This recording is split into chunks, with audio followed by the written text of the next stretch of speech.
Hovifah Indar Parawansa jadi kandidat kuat Cawapres Anies Baswedan, ini pertimbangannya.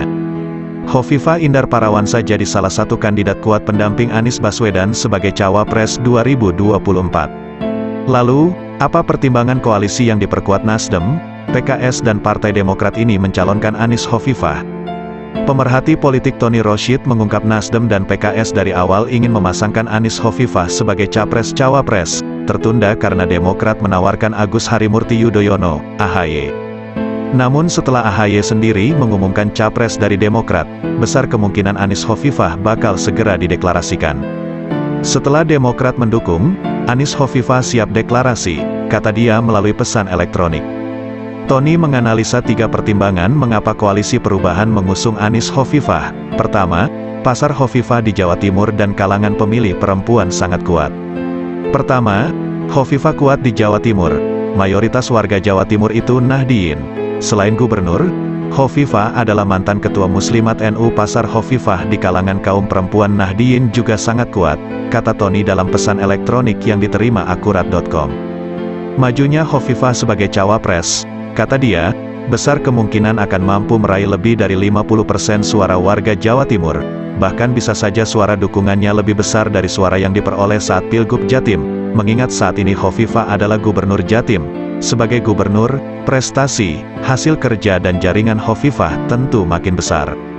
Tidak saja Jatim, menurut dia, dengan mengambil Hovifah sebagai Cawapres, warga Nahdliyin di seluruh Indonesia, termasuk di Jawa Tengah akan merasa memiliki representasinya.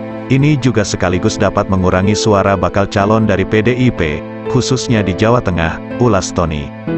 Kedua, Tony Rosyid menambahkan, apatisme sebagian warga Nahdliyin terhadap isu politik identitas, radikalisme, Wahabi, kadrun, dan sejenisnya, akan mereda dengan sendirinya. Selama ini, sebut dia, isu-isu ini cukup berhasil dituduhkan bahkan difitnahkan ke Anies, dan disebar secara sengaja dan intens oleh lawan politik di kalangan warga Nahdliyin.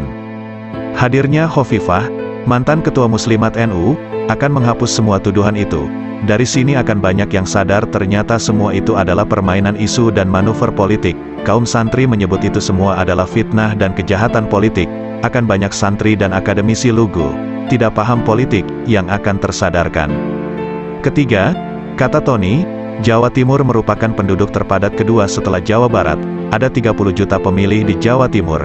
Anies kuat di Jawa Barat, tapi tidak di Jawa Timur. Dengan memasangkan Anies Hovifah, maka relatif mudah bagi Koalisi Perubahan memenangkan Jawa Timur dan Jawa Barat. Membaca data pemilu-pemilu sebelumnya, siapa yang menang Pilpres harus menguasai 2 dari 3 wilayah terbesar di Indonesia, yaitu Jabar dengan 34 juta pemilih, Jawa Tengah 27 juta pemilih dan Jawa Timur dengan 30 juta pemilih. Dengan memasangkan Anies Hovifah, pasangan ini diprediksi kuat akan memenangkan kontestasi Pilpres 2024. Demikian kata Tony Rosyid.